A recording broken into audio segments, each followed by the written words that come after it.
fly as they kick off your 4th of July. It's the City Concert Series, Thursday, only on Today.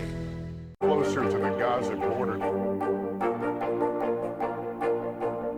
A story of resilience and hope. Please take care of yourself and each other. The paper towel will absorb the acid. That's crazy. Green tea to calm acne. This is my favorite tip of the day. Brilliant, brilliant, brilliant. Oh, that's genius. You just saved me $40. Hi, everybody. Good morning. Welcome to Today. Every day. We are adding to the star power in our studio. Everything and everyone you're talking about. Only on Today.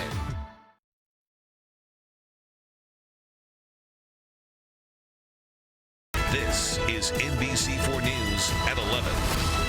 Now at 11, fires, heat, and poor air quality in some spots as the holiday week begins. We are tracking heat alerts and triple-digit temperatures in the forecast for the 4th of July. We're also tracking a fire that's leading to some poor air quality in Riverside and San Bernardino counties. The Sierra fire broke out earlier today in Fontana. It was burning right up against one neighborhood, threatening homes at one point. But as of around 9 p.m., crews say they made good progress. The fire holding at about 400 acres. Containment now up to 80%. Homes are no longer being threatened. But as we mentioned, this fire is impacting the air quality. Meteorologist Stephanie Olmo joins us with more on that and the week ahead. Yeah, as we check out the air quality map right behind me, you see some orange dots. So an indication that we are dealing with unhealthy air quality, especially for those sensitive groups.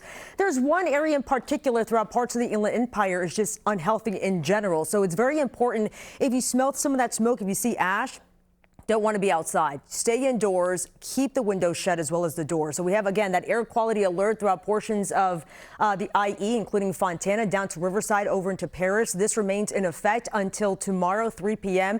because of that high air pollution due to that wildfire smoke that's lingering across the area here.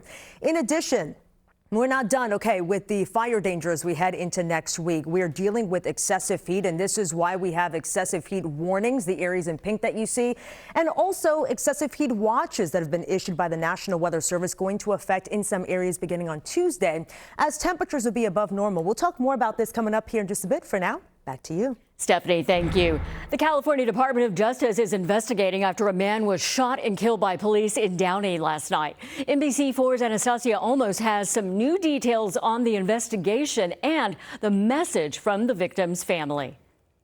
I just miss my son. This shouldn't have happened to him. Saturday evening, Downey police responded to the Arenas home on Stewart and Gray Road. The family says 29-year-old Alberto Arenas had lit a firework, prompting an altercation with neighbors, who they say called police. We just had a regular barbecue. We're around with the kids and everything like that, with the family.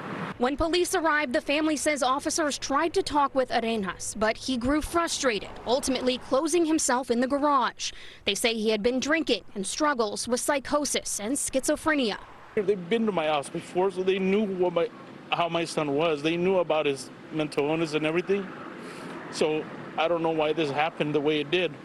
Arenas' brother says they were not allowed in the house as police tried to get him to come outside. I was at the corner with his girlfriend, my girlfriend, and I heard around 6 to 8 shots, and yeah, we kind of assumed the worst, and sure enough, the worst happened. According to a Downey police Instagram post today, officers made several attempts to gain access and de-escalate the situation, but Arenas pointed what appeared to be a rifle at the officers. They say officers fired shots, killing Arenas. They later determined the rifle was an airsoft gun. Arenas' father tells NBC4 that he wasn't suicidal, adding that he has 2 young children and just landed a new job. There's really nothing that could be done other than bring my son back. As the family grieves, they are demanding an investigation into how officers attempted to de-escalate the situation prior to the shooting.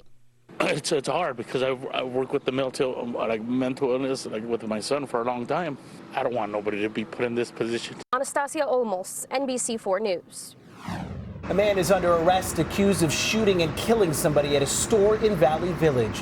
The LAPD says it happened just before 1 o'clock today near the corner of Burbank Boulevard and Whitsett. Police say the victim walked inside of a store, got into an argument